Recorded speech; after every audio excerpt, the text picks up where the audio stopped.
son, il faut mettre son curseur donc sur les deux personnes. Donc, je vous rappelle, c'est Sophie et Annie. C'est écrit Civet devant leur nom. Puis ensuite, en haut à droite, vous allez voir trois petits points. Et quand vous cliquez sur ces trois petits points, vous avez l'option de piner les personnes.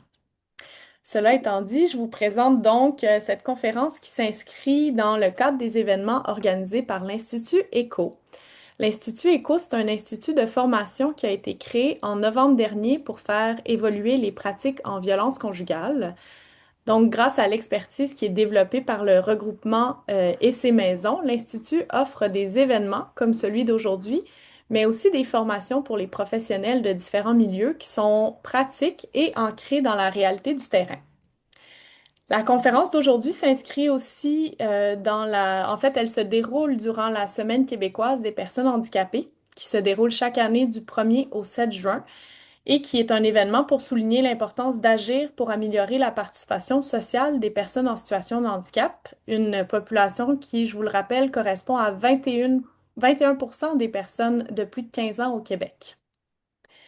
Donc, cette conférence s'adresse aux professionnels. Elle va porter sur les manifestations et les impacts du contrôle coercitif sur les femmes en situation de handicap. Aujourd'hui, on souhaite mieux comprendre et démystifier le contrôle coercitif, mais en mettant vraiment la lumière sur les réalités et les obstacles systémiques vécus par les femmes en situation de handicap. Et pour ce faire, on a trois invitées super pertinentes sur ce sujet. Donc, tout d'abord, Laurence Perrault-Rousseau, qui est co-coordonnatrice générale de l'organisme Action Femmes et Handicap. Merci beaucoup, Laurence, d'être avec nous. Et sa collègue Rose-Marie Wakil, qui est aussi co-coordonnatrice générale de Action Femmes et Handicap. Merci beaucoup d'être là, Rose-Marie. Bonjour, merci. Et on a aussi avec nous Pauline Letron, qui est chargée de projet au regroupement. Donc, merci beaucoup à vous trois. Je vous présente rapidement le déroulé de la conférence là, avant qu'on saute dans le vif du sujet. Donc, on va parler pour débuter des préjugés et obstacles systémiques qui sont vécus par les femmes en situation de handicap. On va vous présenter aussi un outil qui a été développé par le regroupement pour vous soutenir comme professionnel dans votre pratique pour mieux comprendre et détecter le contrôle coercitif et mieux accompagner les femmes en situation de handicap qui sont victimes de violences, de contrôle coercitif, pardon. Donc, c'est un aide-mémoire qui prend la forme d'un apron sur les manifestations de contrôle coercitif vécues par les femmes en situation de handicap spécifiquement et qui nomme des stratégies qui sont fréquemment utilisées par les partenaires violents. Donc, vous allez pouvoir repartir vraiment de ce midi-conférence avec un outil très, très concret. Puis, on va vous présenter aussi d'autres ressources en lien avec le handicap qui vont pouvoir vous soutenir pour la suite. Avant de débuter, je vous invite aussi à marquer dans votre agenda la date du 17 juin prochain. Donc, un nouveau midi conférence va aussi porter sur les violences conjugales et le handicap. Cette fois-ci, il va plus être axé sur les bonnes pratiques et postures concrètes à adopter afin de favoriser des interventions plus accessibles, inclusives et adaptées aux réalités des femmes en situation de handicap, y compris celles ayant un trouble du spectre de l'autisme ou une déficience intellectuelle. Donc, si ce n'est pas déjà fait, inscrivez-vous à l'infolettre de l'Institut ECHO pour ne rien manquer des prochains événements. Le lien va vous être partagé dans le chat, ainsi que le lien pour vous inscrire au prochain midi causerie qui a lieu le 17 juin. Donc, plongeons, mesdames, peut-être pour débuter cette conversation, là, pour asseoir la thématique, Pauline, est-ce que tu peux nous expliquer pourquoi l'Institut ECHO a décidé de parler de ce sujet? Oui, merci beaucoup, Soraya. Alors, en fait, on a trouvé ça très important aujourd'hui de parler de ce sujet-là parce que les femmes en situation de handicap, elles vivent des violences multiples, que ce soit dans leurs relations intimes ou au sein des institutions. Et pourtant, on a toujours des mythes persistants et des obstacles systémiques qui les empêchent souvent d'être crues, d'être entendues ou même soutenues. Donc, elles sont à la fois vulnérabilisées et invisibilisées également. Dans ce contexte, en fait, on s'est rendu compte que le contrôle coercitif dans le cadre de relations intimes, il peut prendre une forme particulièrement insidieuse. Donc, il y a certaines stratégies de l'agresseur qui peuvent même paraître comme des gestes de soins ou de protection. Donc, dans une société en fait capacitiste, le conjoint qui n'a pas de handicap, par exemple, il peut facilement apparaître comme un aidant dévoué, voire un sauveur. Et cette perception, elle est erronée et elle peut bien sûr masquer des dynamiques d'isolement, de surveillance et de contrôle. Donc, on a vu dans le cadre de nos recherches que le handicap, ça peut vraiment devenir un levier supplémentaire d'emprise qui renforce l'isolement et qui peut limiter aussi les occasions pour que ces femmes puissent demander de l'aide. Donc, pourtant, on le sait dans les chiffres, plus d'une femme en situation de handicap sur deux a vécu de la violence conjugale au cours de sa vie. Et c'est pourtant une réalité qui est trop peu documentée et qui est peu reconnue. Donc voilà, et j'aimerais finir par dire que c'est important de rappeler aussi que les handicaps, ils ne se limitent pas seulement au handicap physique et qu'on a 80% des handicaps qui sont invisibles. Donc ils peuvent être moteurs, sensoriels, mais aussi intellectuels, liés au spectre de l'autisme ou neurocognitifs, entre autres. Hmm. Merci, Pauline. Donc, tu nous expliques le regard qu'on porte dans notre société capacitiste sur les femmes en situation de handicap, comment ça va influencer la façon dont on va comprendre les situations. Laurence, Rosemary, dans votre travail, c'est quoi justement les principaux préjugés ou idées reçues que vous voyez encore circuler concernant les femmes en situation de handicap, là, notamment en termes de relations amoureuses, de sexualité ou de maternité? Ben, voilà. D'abord, j'aimerais juste peut-être prendre le temps de vraiment définir le terme capacitisme, parce que ça va être un terme qu'on va utiliser tout au long de notre conférence, ça pour que tout le monde puisse avoir la même perception. En fait, on vous propose de définir ce que c'est le capacitisme, car c'est bien de ces manifestations dont il est question. Le capacitisme est une forme de discrimination systémique envers les personnes en situation de handicap, fondée par la croyance que les personnes dites valides sont supérieures. Donc, ils dévalorisent les personnes avec des déficiences, peu importe quel type de déficience, les considérant comme moins productives, donc moins utiles socialement. Mm. Il se manifeste à la fois de manière intentionnelle, donc par des moqueries, harcèlements, et de façon systémique, souvent inconsciente, voire présentée comme bien intentionnée. Donc, brièvement, on voulait vous mettre ça, l'eau à la bouche comme ça. Mais pour répondre vraiment à ta question, Coraya, concernant euh, les principaux préjugés. On peut donner comme quelques exemples de, de manifestations, par exemple, dans le cadre de l'enfantement. De façon intentionnelle, on va remettre en question explicitement la capacité d'une personne en situation de handicap à être parent. Donc, par exemple, une personne non-voyante, on va dire, ben, tu pourras pas voir ton enfant, tu pourras pas prendre soin de ton enfant parce que tu vois pas. Tu sais. On va faire des commentaires dévalorisants ou alarmistes sur les risques pour l'enfant sans considérer la situation réelle ou les ressources disponibles. On va refuser un accompagnement adéquat ou même tenir des propos infantilisants à l'égard de la nature, la, à l'égard de la future mère ou du futur parent en situation de handicap. De façon inconsciente ou systémique, on va avoir des protocoles médicaux qui vont traiter automatiquement la grossesse d'une personne en situation de handicap comme une grossesse à haut risque, sans Mm. vraiment prendre le temps de faire une évaluation individuelle. Souvent, en absence, il va y avoir absence d'informations accessibles. Les documents ne sont pas adaptés, un langage complexe, un manque d'interprétation. Donc, tout ça, tu sais, ça va avoir une influence. Il y a aussi certaines décisions médicales qui vont être prises sans consentement pleinement libre et éclairé au nom de la protection de l'enfant ou du parent. Il va y avoir une surmédicalisation de l'enfantement et mise à l'écart des choix de la personne.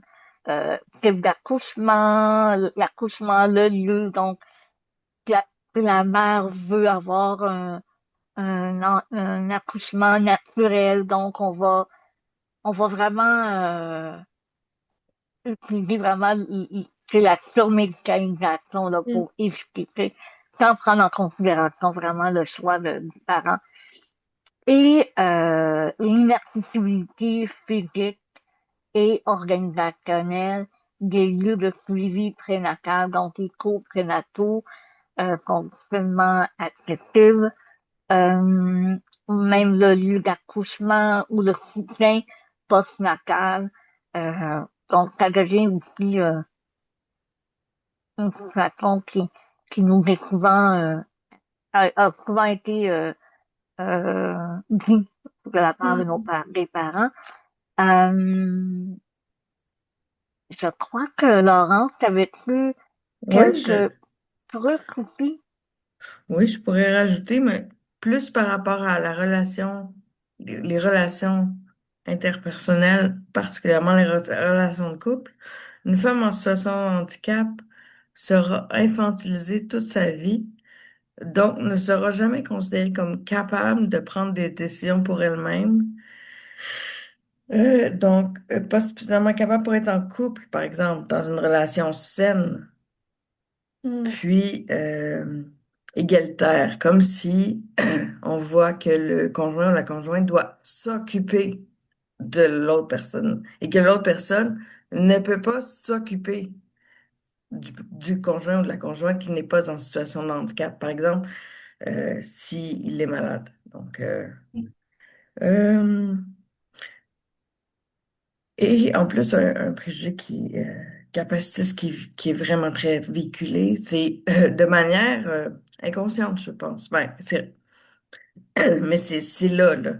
On voit la femme en situation de handicap comme asexuée, donc qui n'a Mm. pas de sexualité, qui n'a pas de relation sexuelle. Pourquoi un conjoint, une personne pense à son handicap, la choisirait, elle? Euh, donc, ça fait comme un cercle vicieux. On pense que tu n'es pas capable d'être choisi par une personne pour une relation, donc que tu n'es pas capable d'être en relation. Bref, on s'en sort pas mal jamais. Euh, il y a une situation qu'on voit malheureusement encore aujourd'hui qui est très, très triste, qui est très révoltante, pas triste, elle est révoltante. Euh, Souvent, la femme en situation de handicap va se voir retirer son enfant par la DPJ dès les premiers jours postnataux. Euh, Pas parce que elle ne peut pas s'en occuper, parce que peut-être des infirmières, des médecins ont fait un signalement par croyance qu'elle ne pourrait pas s'en sortir. Mm. Donc, c'est souvent, la DPJ entre souvent en jeu dès le départ, dès le début de la vie d'enfant. Et par exemple, lorsqu'une femme en situation de handicap se promène dans la rue ou dans un lieu public avec son conjoint ou sa conjointe, ben automatiquement, on va prendre le conjoint ou la conjointe comme le frère, la sœur, le parent, le- ou l'accompagnateur ou l'accompagnatrice qui s'occupe de l'autre. Jamais comme comme l'amoureux, comme l'amoureuse. Euh, et si elle rentre dans un magasin, on va s'adresser à l'accompagnateur, au conjoint, à la conjointe. On s'adressera pas à elle directement pour lui demander qu'est-ce qu'elle voudrait s'acheter. C'est au conjoint qu'on va le demander. Est-ce qu'elle veut quelque chose? Comme si on n'entendait pas. Donc, Hmm. Donc voilà. Merci, merci Laurence Rosemary de nous montrer un peu le spectre de non exhaustif, là. Je sais qu'il y en existe d'autres, mais vous nous montrez déjà quelques-uns des préjugés, quelques-uns des idées reçues, puis l'impact que ça peut avoir sur notre perception, évidemment, des femmes en situation de handicap, mais comment elles vont avoir accès ou pas, comment leur vie, en fait. Donc, je vous propose qu'on regarde une vidéo d'Ami Télé, qui est un réseau qui divertit, informe et motive les Canadiens en situation de handicap en proposant du contenu original adapté à leurs besoins. Donc, ils ont fait une vidéo qu'on trouvait à propos, là, qui met en vedette des personnes vivant avec une déficience intellectuelle et qui illustre bien l'infantilisation dont vous nous avez parlé, là, Rosemary et Laurence. Donc, on va regarder la petite vidéo. Je vais prendre une prochaine question. Êtes-vous comme un enfant? Des fois oui, des fois non. Je me considère adulte, mais j'ai un cœur d'enfant, puis ça arrive souvent que j'agis comme un enfant parce que j'ai un cœur jeune, puis j'ai des tripes d'enfant, ça arrive souvent, oui. Avoir une déficience et en même temps le TDAH, des fois ça fait qu'on est comme un peu surexcité. Des fois, ma mère, elle me fait calme-toi, là. Non. Écoute, on prend de la maturité comme n'importe qui. Je suis capable de prendre mes décisions, puis que, tu sais, la période enfant, là, c'est passé, là, on est rendu à un mode plus adulte. Réponse non. Non, on n'est pas des enfants. C'est parce qu'on prend plus de temps d'apprendre. Pour ça qu'ils disent qu'on est des enfants. Non.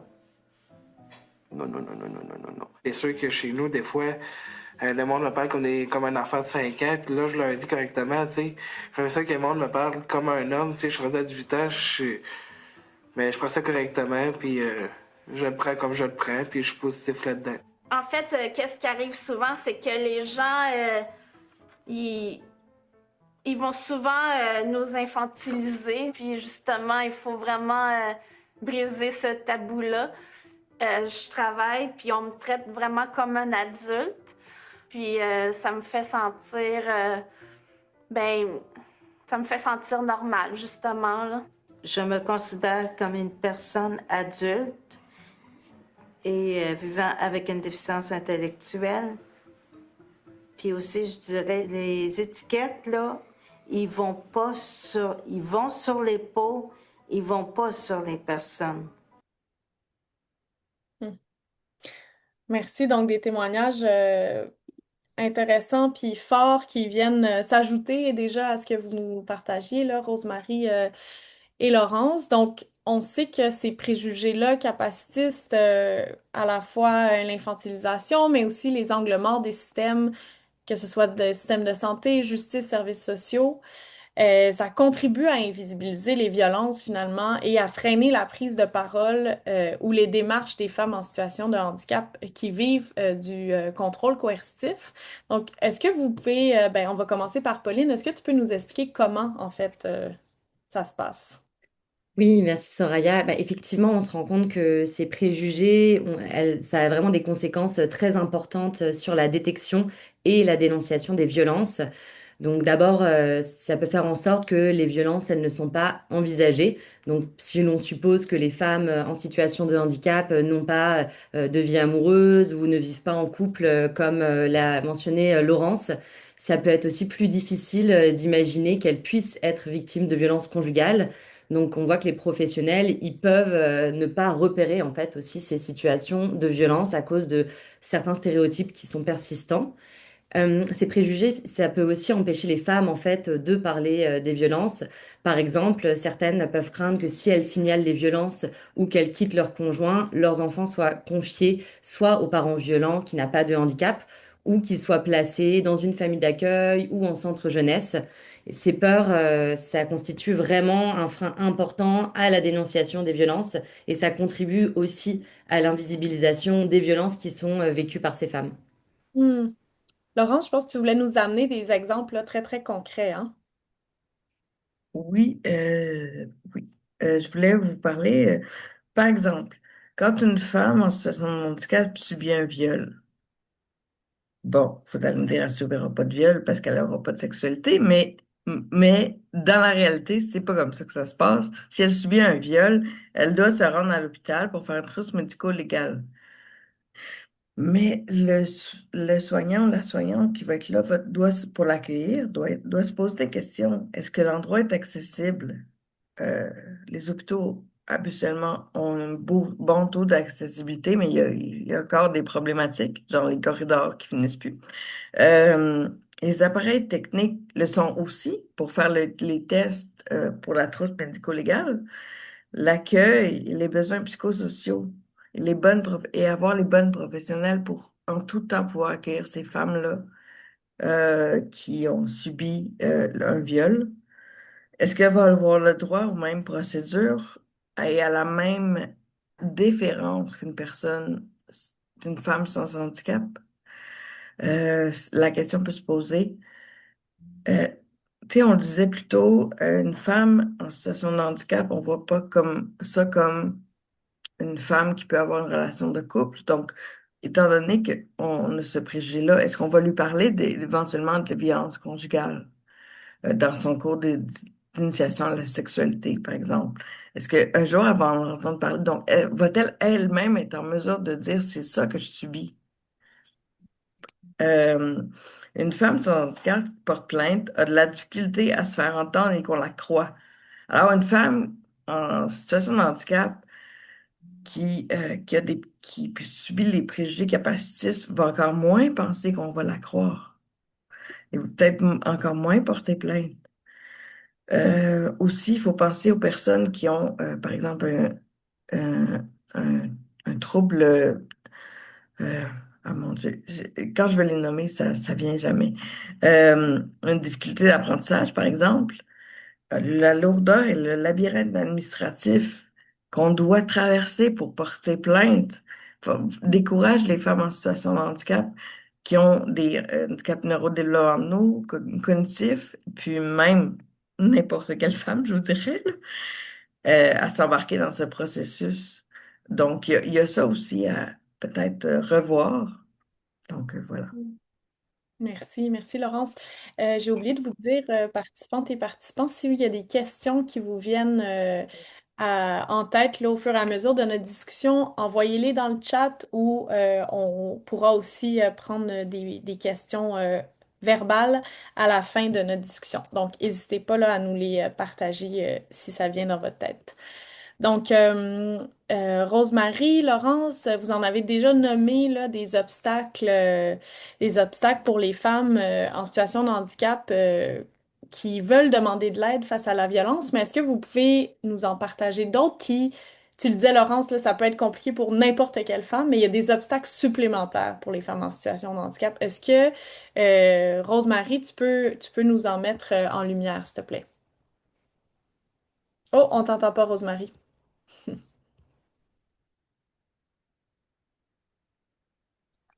Oui. Oui. Donc, oui, certainement, tu sais, comme bon, au niveau de la violence conjugale, ben, pour certaines femmes en situation de handicap, le conjoint violent, ben, c'est pas seulement son partenaire intime, mais c'est aussi un proche aidant. Mm. Donc, il y a cette double position qui renforce con- considérablement l'emprise sur la femme en situation de handicap. C'est, euh, par exemple, malheureusement, si la femme en situation de handicap reçoit de l'aide, du soutien à domicile, euh, et qu'elle habite évidemment avec son conjoint, mais le conjoint va être presque automatiquement proche aidant, donc il va servir vraiment souvent, d'aide à son malgré elle. Euh, la femme est quand même confrontée à la violence conjugale. Quand elle est confrontée, ben, elle doit surmonter des obstacles majeurs pour juste envisager un départ de chez elle, euh, Mm. les obstacles s'ajoutent en fonction du contexte, de la dépendance accrue ou non envers l'agresseur qui est le conjoint pour répondre aux besoins essentiels qu'on pense à l'aide à l'alimentation, aux soins d'hygiène, à la gestion des rendez-vous, les déplacements. Euh, donc, elle doit penser à tout ça avant même de penser à partir. Euh, Lorsque la femme est sous tutelle ou curatelle, ben, la situation peut être encore plus complexe parce que le conjoint, c'est peut-être la personne qui est désignée pour la représenter au niveau de la curatelle. Donc, ça a aussi une lourdeur. Ouais. Euh, Puis pour quitter une relation, pour ces femmes, mais c'est prendre quand même le risque de se retrouver sans aide pour répondre à ses besoins essentiels, de devoir peut-être même accepter un placement en institution faute de logement accessible. On est présentement dans un monde où il manque de logements, mais il manque encore plus de logements accessibles. Donc, elle va faire face à ça. Euh, Elle va perdre son logement qui est adapté à ses besoins. Euh, Puis elle va peut-être aussi perdre l'accès aux ressources financières et matérielles qu'elle a quand elle est en implication avec son conjoint. Fait que ça, c'est des craintes qui sont bien réelles. Puis l'agresseur peut les instrumentaliser et peut renforcer vraiment volontairement la dépendance en limitant l'accès à toutes ces ressources-là, en décourageant l'autonomie de la personne, en accomplissant, pardon, euh, certaines tâches à sa place, juste pour qu'elle perde progressivement ses acquis, ses Mm. compétences, puis que même qu'elle ait une perte de confiance là, ou sa capacité d'agir. Mm. Merci, merci Rosemary. On voit bien qu'il y a de multiples et de nombreux obstacles là, sur le parcours d'une femme en situation de handicap qui veut se sortir d'une relation violente. On sait aussi que ce que disent les proches, hein, quel type de discours ou de réactions qui peuvent parfois banaliser la violence, fragiliser l'estime de soi. Que ça peut contribuer à maintenir les femmes en situation de handicap dans une relation violente. Est-ce que tu veux nous en dire un peu plus là-dessus, Pauline? Oui, tout à fait. En fait, on se rend compte que l'entourage parfois ne peut ne pas être aidant et peut vraiment devenir en fait un obstacle aussi. On a certaines femmes qui entendent, par exemple, qu'elles ont déjà entre guillemets de la chance d'avoir un conjoint, qu'elles ne retrouveront pas en fait quelqu'un qui prendra soin de lui comme il le fait.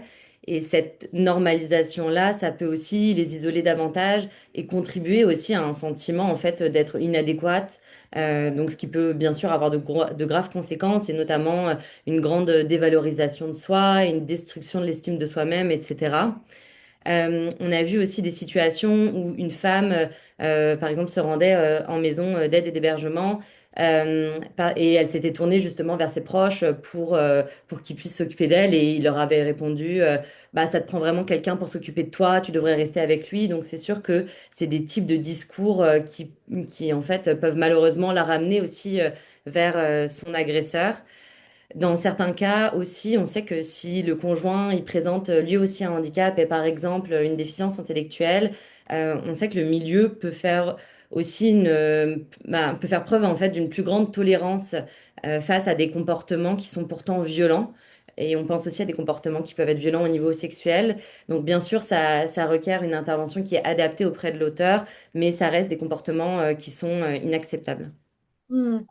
Puis je vois dans le chat que quelqu'un nous dit, ben, mais qu'est-ce qu'on peut faire justement? Puis allons là-dessus. Là, on va vraiment axer cette prochaine question sur la question de l'accessibilité aux services pour les femmes justement qui veulent se sortir de situations, de relations violentes. Donc, Pauline, puis ensuite, je vais donner la parole à Rosemary aussi, mais est-ce que vous pouvez nous parler de quelques bonnes pratiques vraiment sur la question de l'accessibilité? Oui, merci Soraya. Effectivement, dans l'une de nos maisons en Abitibi, on a une situation qui nous a particulièrement marqué. Donc, on avait une femme qui était en fauteuil roulant et son conjoint était constamment présent. Le signalement, en fait, qu'elle vivait de la violence conjugale a été fait par un professionnel paramédical qui était préoccupé, en fait, par la dynamique observée. Il s'est rendu compte que le conjoint contrôlait tout, il administrait lui-même les médicaments. Il répondait à sa place et il refusait en fait qu'elle puisse parler seule avec le personnel. Donc pour la soutenir, en fait, il y a une intervention concertée qui a été mise en place, que ce soit donc avec les services de police, le réseau de la santé et les voisins ont aussi été impliqués. Donc il y a un véritable filet de sécurité qui s'est construit autour d'elle avec une maison d'aide et d'hébergement aussi de l'Abitibi. Donc ça montre en fait que lorsque le conjoint il est aussi proche aidant, la violence elle peut s'appuyer sur la dépendance et en fait la réponse elle doit être collective, adaptée et concertée et on se rend compte que grâce à toute cette collaboration on a pu permettre à cette femme de sortir de ce milieu violent.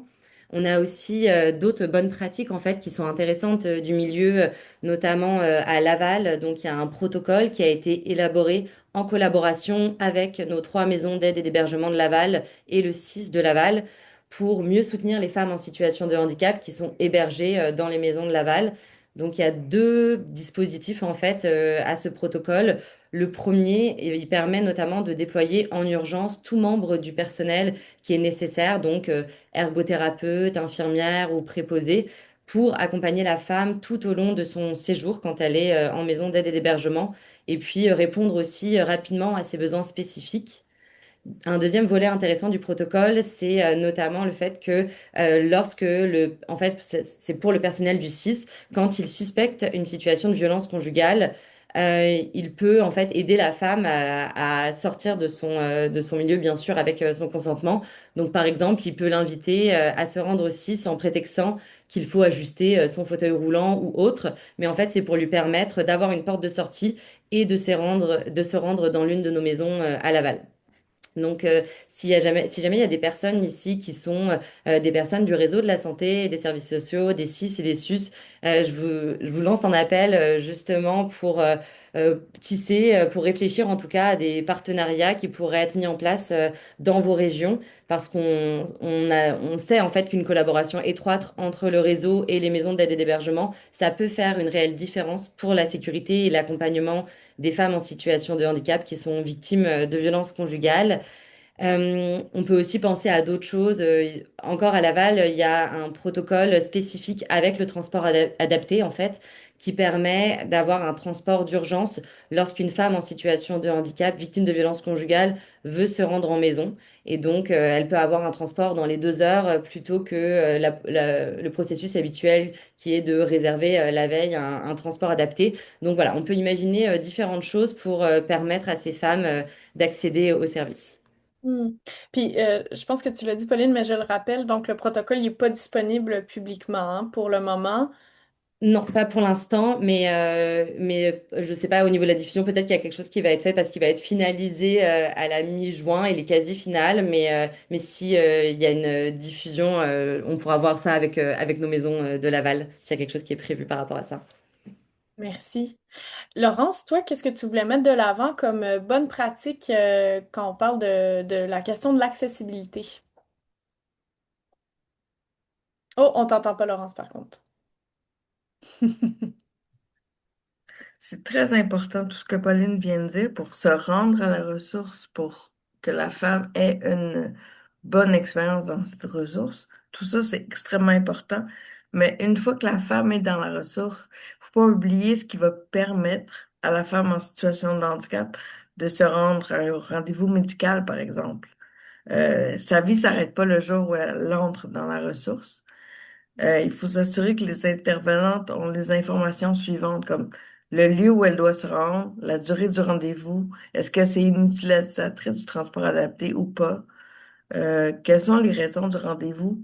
Parce que certaines femmes ont besoin vraiment de comprendre, OK, là, tu t'en vas voir tel médecin, c'est pour telle raison, il va sûrement te passer tel test ou te dire telle chose. Donc, c'est important de l'encadrer. Faut pas oublier qu'une femme qui a réussi à sortir de chez elle, qui vient de subir de la violence, est en est en post-traumatique. Donc, faut bien l'encadrer. Euh, Puis après, il faut lui expliquer les étapes à suivre pour se rendre à son rendez-vous, pour euh, avoir toutes les informations disponibles. Et après, on doit aussi penser à l'accueil de ces femmes dans les locaux. Donc, le savoir-être avec les femmes en situation de handicap doit faire partie de la formation des employés tout le temps. Euh, Par exemple, ne pas infantiliser, s'adresser à elles, non à la personne qui l'accompagne, s'il y a une personne qui l'accompagne, nommer les prochaines étapes, bref, éviter les préjugés qu'on a mentionnés au début de la conversation. On remarque que les intervenants du milieu ne sont pas nécessairement formés adéquatement euh, dans toutes les situations, euh, surtout avec les femmes en situation de handicap invisible. Donc, cette situation peut occasionner des malentendus ou des conflits qui vont amener la femme à changer de ressources ou devenir en situation d'itinérance. Pourtant, ouvrir un dialogue sur le sujet avec les femmes concernées et expertes et des intervenantes ne serait pas une mesure qui coûte trop cher. On Mm. on ne peut pas résumer l'accessibilité à l'accessibilité des lieux. Ce n'est pas que ça, c'est les attitudes, l'accueil. euh, voilà ce Mm. que je voulais rajouter. Puis, juste avant de terminer, Rosemary, tu voulais dire quelque chose. Vas-y. Oui, ben, je voulais juste rebondir un tout petit affaire avec ce que Pauline disait par rapport au protocole avec le transport adapté à Laval. Je suis présentement dans un comité à Montréal, dont on essaie un peu de d'amorcer un protocole similaire à Montréal. Donc, je lance ici la perche là, si il y a des personnes là, qui travaillent dans ce domaine à Montréal, qui voudraient participer à ce genre de protocole-là. On pourrait, on est ouverte. Voilà. Mm. Puis comment on fait pour vous contacter? Est-ce que tu pourrais mettre peut-être votre adresse dans le Oui, certainement. Oui, chat? parfait. Merci. Merci à toutes les deux. Donc là, justement, on va regarder un outil très, très concret qui a été développé pour soutenir les professionnels dans leur pratique, pour mieux comprendre, pour repérer le contrôle coercitif et pour accompagner les femmes en situation de handicap qui sont victimes. Donc peut-être que ça va répondre justement à la question là, de quelqu'un qui disait est-ce qu'il existe de la prévention auprès des personnes en situation de handicap? Qu'est-ce qu'on fait lors des suivis médicaux, psychosociaux? Est-ce qu'on regarde l'aspect du contrôle coercitif? Et le napperon que tu vas nous présenter, Fanny, là, peut-être va nous donner des pistes sur ces aspects-là, justement. Oui, parfait, merci Soraya. Je- euh, Effectivement, Fanny, est-ce que tu veux commencer le partage d'écran? Ah, super. Merci beaucoup. Donc voilà, vous voyez à l'écran qui s'affiche donc le napperon qui reprend les manifestations du contrôle coercitif envers les femmes en situation de handicap, en bref. Donc cet outil, en fait, il a été imaginé justement pour comme un outil d'intervention donc auprès de ces femmes, donc pour aussi illustrer différentes manifestations de contrôle coercitif. Donc ça peut être destiné donc aux professionnels dans leur pratique, mais aussi donc nous, on avait pensé aussi à nos intervenantes en maison, puis à toutes les personnes qui interviennent auprès de ces femmes en situation de handicap, mais également à leur entourage. Donc je vais présenter brièvement le contenu de ce napperon. Alors on voit en fait, on avait rappelé quelques chiffres clés dont on a parlé un petit peu au long de la conférence, donc avec une petite mise en contexte. Et pour entrer donc dans le vif du sujet, je vais vous présenter certaines manifestations de contrôle coercitif Je tiens juste à vous préciser que c'est des exemples qui peuvent être euh, assez violents. Donc, je vais y aller rondement avec certains témoignages qui nous ont été rapportés aussi par nos maisons d'aide et d'hébergement lorsque j'ai pu faire une tournée de formation dans nos maisons sur l'accueil des femmes en situation de handicap. Alors, au niveau de l'isolement, donc, on voit que le partenaire violent, il peut empêcher la victime de voir ses proches en invoquant son handicap. Donc, on avait une intervenante, en fait, de maison de la région de la Côte-Nord qui nous a dit que la femme disait qu'il refusait de réparer son aide à la mobilité ou son fauteuil. Donc, elle restait coincée chez elle. Il peut aussi l'enfermer ou la priver de nourriture ou de moyens de communication. Au niveau des menaces, on voit que le partenaire violent, il peut menacer ou faire semblant de pousser la victime en bas d'un escalier. Il peut aussi menacer de la placer en CHSLD ou en institut psychiatrique. Donc, une intervenante notamment nous avait dit que le conjoint de cette femme menaçait de tuer son chien d'assistance si elle ne faisait pas ce qu'il voulait. Donc, on voit que c'est des menaces réelles. On peut aussi parler donc de l'humiliation. L'humiliation, le partenaire, par exemple, peut dévaloriser les capacités parentales de la victime en la comparant, par exemple, à des personnes qui n'ont pas de handicap. Donc, une intervenante, elle nous a rapporté qu'une femme nous a dit qu'il lui répétait sans cesse que personne ne voudra d'elle à cause de son handicap. Une autre intervenante aussi nous a dit qu'il se moquait toujours de sa façon de marcher ou de parler devant les autres. Au niveau des violences sexuelles, maintenant, on a une intervenante du Bas-Saint-Laurent qui a rapporté qu'une femme lui avait expliqué qu'il décidait seul, en fait, de sa contraception et la forçait parfois à avoir des relations sexuelles en échange d'aide ou de soins. Donc on voit encore que le fait d'être proche aidant, ça rajoute à la complexité et qui peut vraiment l'utiliser comme moyen de pression sur la femme, y compris dans le cadre de violences sexuelles. Il peut profiter aussi de sa vulnérabilité ou des difficultés de compréhension pour l'agresser sexuellement. Donc, on peut penser notamment aux femmes autistes ou aux femmes qui ont une déficience intellectuelle, qui peuvent avoir plus de difficultés à comprendre aussi le consentement, etc. Donc, on peut voir que il peut utiliser ça comme moyen de contrôle et pour aussi exercer des violences sexuelles. Au niveau des violences physiques maintenant, on avait une femme donc de la capitale nationale qui a confié Il m'inflige des soins brutaux ou douloureux et je n'ai pas mon mot à dire. On a aussi une intervenante des Laurentides qui a rapporté qu'une femme qui était non-voyante, en fait, son conjoint déplaçait des objets dans la maison sans lui dire pour la faire trébucher. On voit aussi qu'il peut manipuler en fait violemment son fauteuil roulant pour lui faire peur ou la blesser. Maintenant, au niveau du blâme, on sait que le partenaire violent, il peut aussi justifier ses violences en disant que s'il est violent, c'est à cause du handicap de la victime. Il peut l'insulter et la rabaisser à propos de son handicap. Il peut aussi lui rappeler qu'en fait, elle est à sa charge et que c'est lui qui doit tout faire à la maison. Maintenant, au niveau des violences économiques et du contrôle des ressources, on avait une intervenante de Laval qui a rapporté qu'une femme lui avait dit, il prend mes allocations et les dépense pour toute autre chose et en fait, je n'ai absolument aucun contrôle sur mon argent. Il peut aussi exiger de l'argent pour le transport, les soins, etc.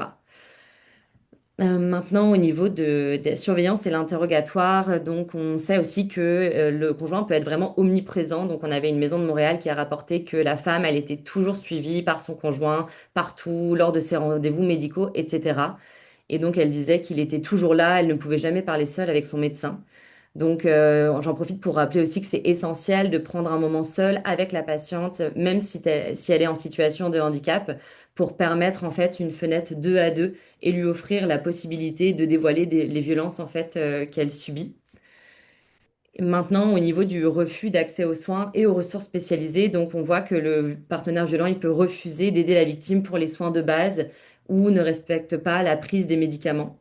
Il peut aussi l'empêcher d'aller à des rendez-vous médicaux, à l'hôpital ou chez un ou une professionnelle de santé.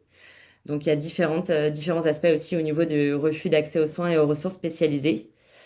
Au niveau maintenant du détournement cognitif, on voit que le partenaire violent, il peut faire croire à la victime, par exemple, qu'elle oublie tout ou qu'elle ne comprend rien à cause de son handicap. Et on avait une intervenante de l'Estrie aussi qui leur rapportait qu'il attribuait ses blessures à des chutes liées au handicap. Et il pouvait manipuler les intervenants du réseau de la santé pour en fait leur faire croire qu'elle est incapable de comprendre la situation et donc aussi la décrédibiliser. Enfin, sur l'abus via les technologies, on a une intervenante qui a rapporté que une femme en fait nous a dit qu'il désactivait ses aides techniques ou qu'il sabotait aussi ses outils de communication pour la priver d'accès. Et une autre a expliqué qu'il exigeait notamment ses identifiants ou ses mots de passe pour prétexter de l'aide, mais en fait, il contrôlait tout. Donc voilà, vous avez en fait sur cette page des manifestations du contrôle coercitif en bref, et c'est un apron qui est sur 4 pages. Sur les autres, on a donc des témoignages de femmes en situation de handicap qui ont vécu du contrôle coercitif. Et sur les troisième et quatrième pages, on a les manifestations du contrôle coercitif pour aller plus loin, donc avec encore plus de détails et d'autres témoignages aussi de femmes. Donc c'est un outil qui peut vous servir. Le napperon est disponible sur le site internet du regroupement des maisons. Donc vous avez une version papier qui est disponible sur commande au prix de 8 $. Et sinon, vous avez une version électronique gratuite que vous pouvez télécharger. Donc voilà pour le napperon. Merci beaucoup, Pauline. Puis, tu sais, je pense qu'il y avait des questions de gens qui se disaient, ben, justement, qu'est-ce qu'on fait? Puis le napperon, de déjà comprendre c'est quoi les manifestations, puis comprendre quelle forme ça prend, hein, la violence, le contrôle coercitif, euh, spécifiquement pour les femmes en situation de handicap, c'est déjà une première étape. Puis je vous rappelle, là, si vous cherchez des bonnes pratiques, des postures concrètes à adopter là, pour les interventions plus accessibles, inclusives, adaptées à la réalité des femmes en situation de handicap, il y a une midi-causerie le 17 juin prochain. Donc, notez ça à votre agenda. Il y a d'autres outils que tu voulais nous présenter rapidement, je pense, Pauline, avant qu'on prenne quelques minutes pour des questions. Oui, tout à fait. Je vais y aller rapidement. Donc, il y a différents outils qui peuvent être intéressants pour vous. Il y a le site internet de l'accompagnateur, qui est un site de référence en fait, qui permet de sélectionner sa région et de voir tous les organismes spécialisés dans différents types de handicaps qui peuvent être contactés. Donc, si vous avez besoin de formation, si vous avez besoin de créer des liens aussi avec des ressources de la région. Il y a toutes les capsules vidéo de personnes en situation de handicap qui déconstruisent en fait certains stéréotypes dont on a parlé aujourd'hui de Ami Télé. Donc on vous a mis un extrait sur les personnes qui vivent avec une déficience intellectuelle. Il y a énormément de capsules vidéo sur des femmes sourdes, des femmes autistes, enfin, des personnes d'ailleurs, c'est pas que des femmes, des personnes autistes, des personnes sourdes, etc. Donc je vous invite vivement à aller consulter ces capsules vidéo qui durent environ une vingtaine de minutes. On a également une vidéo, nous, de la maison d'aide et d'hébergement Lester, qui est à Laval, qui parle justement du protocole dont je vous ai parlé à Laval avec le réseau de la santé et qui montre un petit peu ce qui a été fait dans la maison pour être plus accessible donc aux femmes en situation de handicap. Je rappelle aussi l'existence du service SRV Canada, qui est un service d'interprétariat qui permet notamment dans des situations d'urgence d'avoir accès à un interprète, à un ou une interprète en LSQ. Donc vous pourrez aussi aller voir sur le site internet le fonctionnement de SRV Canada. Et enfin, il y a un guide pratique qui est très intéressant, qui est à destination des professionnels sur les violences faites aux femmes en situation de handicap. Donc vous pouvez également aller le consulter si jamais vous voulez avoir plus d'informations sur la question. Merci beaucoup, Pauline. C'est riche, toutes ces références. Donc, je vois que dans le chat, il y a quelques questions très spécifiques, là. L'équipe du regroupement va y répondre donc directement dans le chat. Est-ce que on aurait quelques minutes là, pour prendre des questions? Ça peut être des questions sur des choses que Rosemary, Laurence nous ont partagées. Ça peut être des questions sur le napperon. Donc, on laisserait un petit temps là, s'il y a des gens parmi vous qui veulent poser une question. Donc, vous pouvez, pour le faire, soit l'écrire dans le chat ou vous pouvez aussi utiliser la main levée si vous souhaitez prendre la parole verbalement.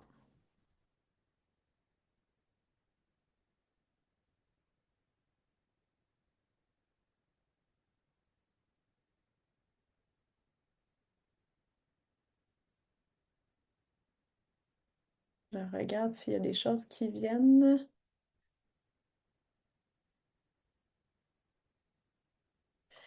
Oui, Joël.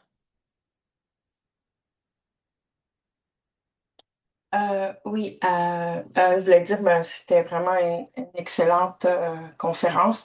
Euh, Moi, je suis une personne autiste.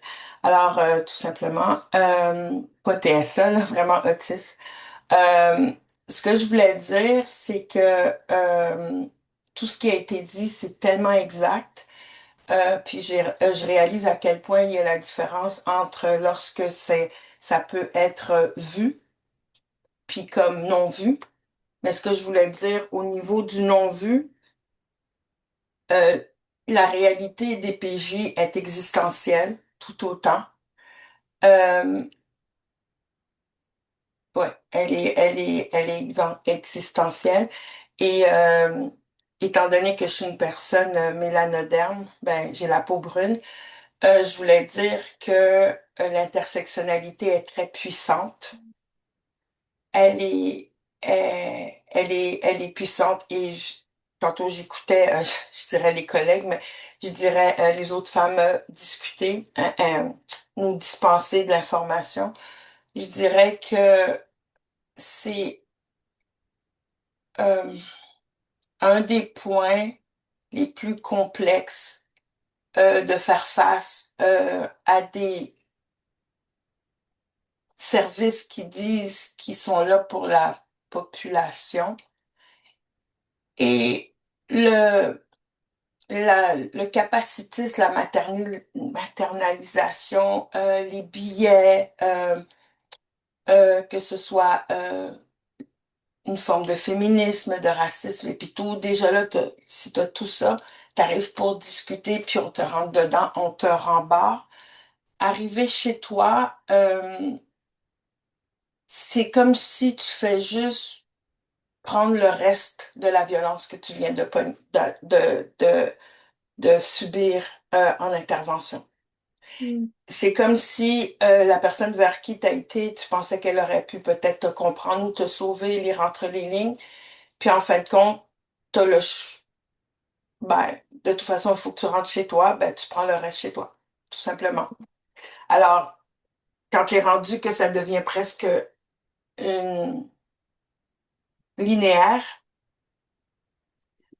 euh, moi personnellement, j'ai développé une hyper vigilance par rapport aux services publics. Donc, je peux me trouver en situation où je peux avoir des besoins et je préfère ne pas me tourner, Merci. carrément ne pas me tourner. Et puis, ben, c'est ça. Merci. Merci, Joël. C'est un bon rappel à la fois la question de l'importance d'avoir une analyse intersectionnelle, une approche intersectionnelle, mais aussi merci pour le témoignage là, de votre vécu. Je vois que le temps file, donc on va prendre une dernière question qui est dans le chat.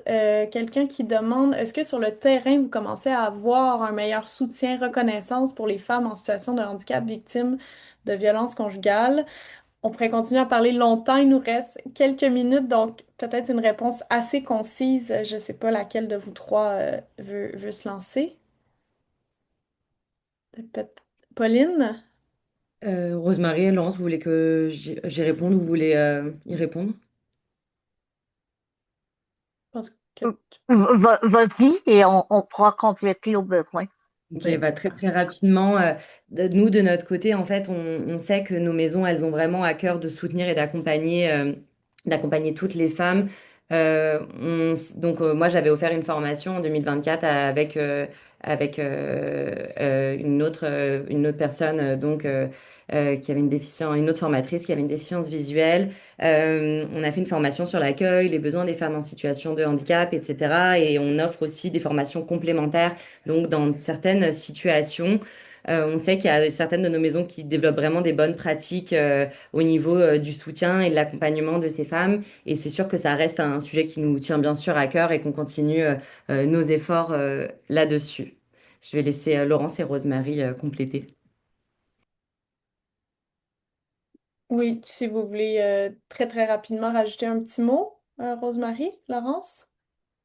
Mais moi, je dirais que c'est un tout, c'est un effort collectif, c'est-à-dire qu'il y a Pauline, des formateurs qui vont dans les maisons, mais il faut toujours bien que l'argent Mm. pour faire ces accommodements-là arrive. Parce qu'il n'y a rien de pire pour l'avoir vécu qu'une femme qui t'appelle en disant qu'elle a réussi à sortir de chez elle, puis qu'elle cherche un refuge et qu'elle te raconte, elle te dit, je suis en fauteuil motorisé. C'est, c'est la pire chose parce que là, on sait que ses choix viennent de tomber à presque un, Mm. à peu près. Je vous propose qu'on termine ce midi très riche, avec beaucoup, beaucoup d'informations, avec beaucoup aussi de partages révoltants. Donc, j'espère qu'on part tous et toutes avec la conviction qu'il faut faire mieux, qu'il existe des outils parmi ceux que Pauline vous a présentés. Euh, et que, il y a aussi, je vous rappelle, le 17 juin prochain, là, un autre midi-conférence pour continuer à réfléchir comment on peut mieux accueillir les femmes en situation de handicap qui vivent de la violence, du contrôle coercitif. Donc, je veux remercier très, très chaleureusement Laurence, Rosemary. Merci pour vos partages, pour votre expertise. Merci d'avoir pris le temps d'amener votre perspective, d'amener les témoignages aussi que vous nous avez partagés. Merci évidemment aussi à Pauline et merci à vous tous et toutes aussi d'avoir pris ce midi avec nous. Je tiens aussi à remercier la Fondation Saputo qui a soutenu financièrement depuis des années l'amélioration de l'accessibilité des maisons d'aide et d'hébergement à travers le Québec. Donc, merci tout le monde pour votre présence et je vous rappelle, notez le 17 juin prochain à la même heure, donc à midi, pour continuer à réfléchir à ce sujet extrêmement important. Merci tout le monde et bonne suite de journée.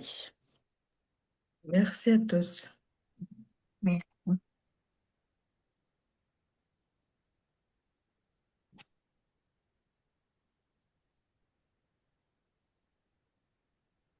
Merci, mesdames. Au revoir. Au revoir. Au revoir. Merci aux interprètes aussi. Mon Dieu, j'ai oublié de vous remercier. Je suis tellement désolée. Il n'y a pas de problème, ça a été un plaisir. OK, au plaisir. Merci, au revoir. Au revoir.